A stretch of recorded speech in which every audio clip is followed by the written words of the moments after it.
This is ZNS Total Sports, brought to you by Thurs Diagnostic Center. This is your first look at sports. I'm Jonathan Benson. Festivities for the National Independence Fun Run Walk set to take place this weekend on June 29th and 30th. In the past, security has been a concern for a number of the participants, and so the committee has put measures in place to combat that this time around. Those organizations or companies who have large vehicles, particularly buses, to assist us by allowing their vehicles to be used as transportation for persons who wish to park at the stadium, and then they're bused back to the locations they would wish to start from. We feel that knowing that your vehicles are safe, when you're safe, that you would be more encouraged to come out. We also want to invite those persons who have younger ones, bring them on the walk. In fact, ensure that they make at least one friend during that time.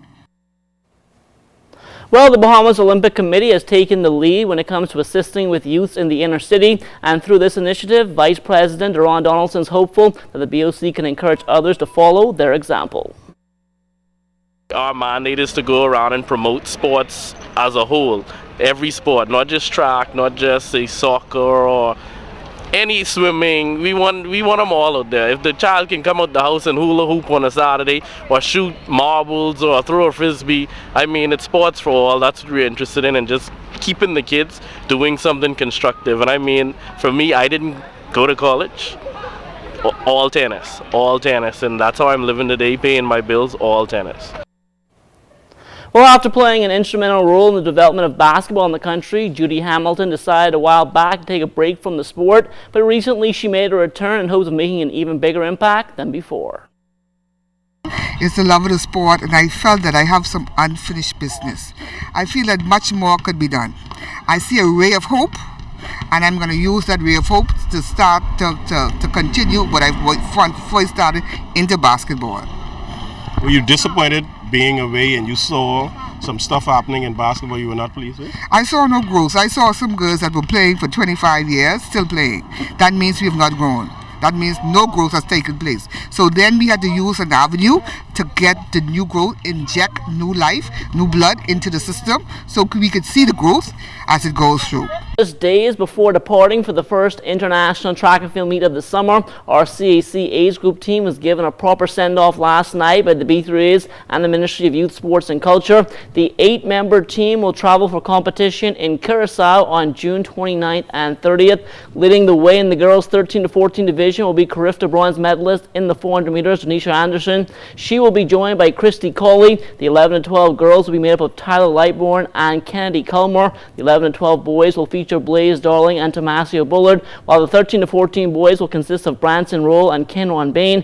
B3A's boss Mike Sands likes the makeup of this team, and he told them to go out there and make the country proud. You're going down there to compete against Jamaica and Trinidad and Barbados and all those, so you got to put on your game face. You're the best that we have, okay? And the Bahamas has a name behind it that says small country, great athletes. You know where it starts from? It starts with you. Okay, you are the future to track and field. You know who came up through the ranks like you? Debbie Ferguson. You know how far she achieved it? To the Olympic Games, the World Championships. And so I am sure that each of you have a future in your minds and in your thoughts and in your actions.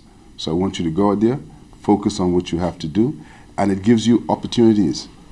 You get opportunities to see the region, to see the world at no cost.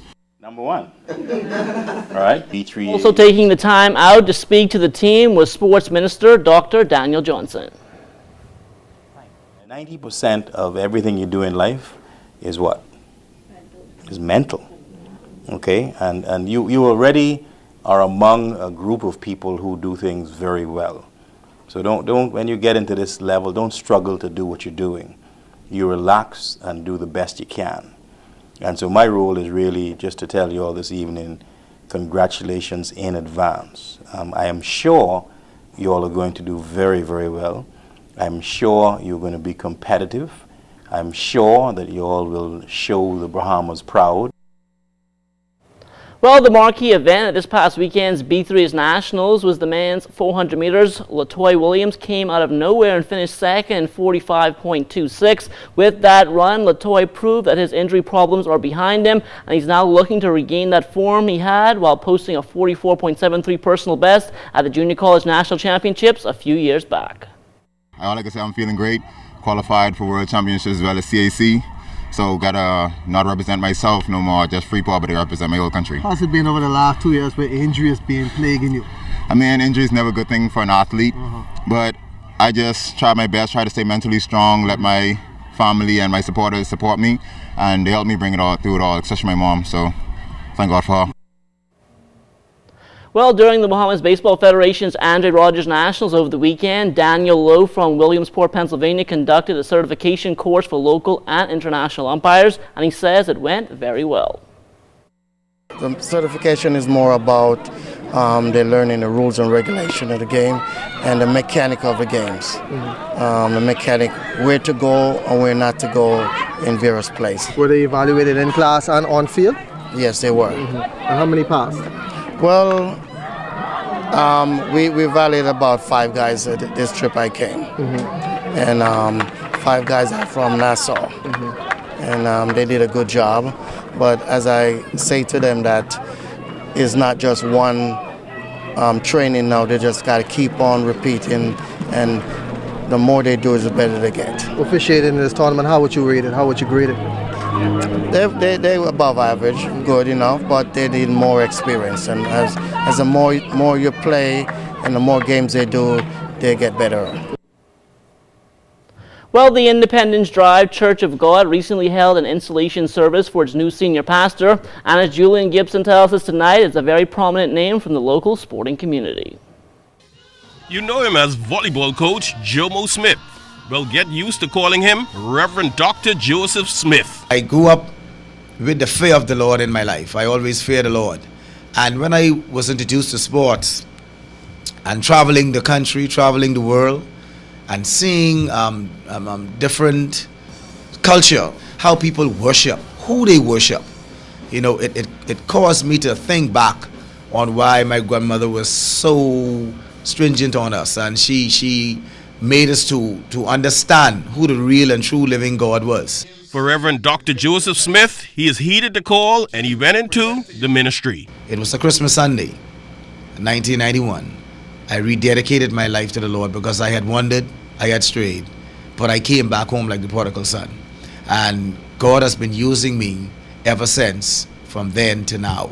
And according to Reverend Dr. Smith, sports and religion can always go together. I seen persons worship idol gods, some of the countries we go to, and I then knew that I couldn't allow the kids that were under me, whom I was over as coach or manager in my capacity, I was responsible for them. And we will travel and we will have devotions before we go and play.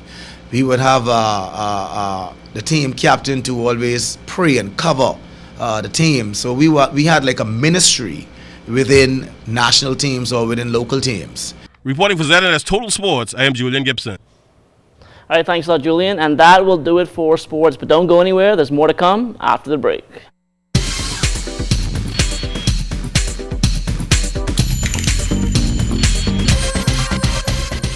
This is ZNS Total Sports, brought to you by Fourth Terrace Diagnostic Center.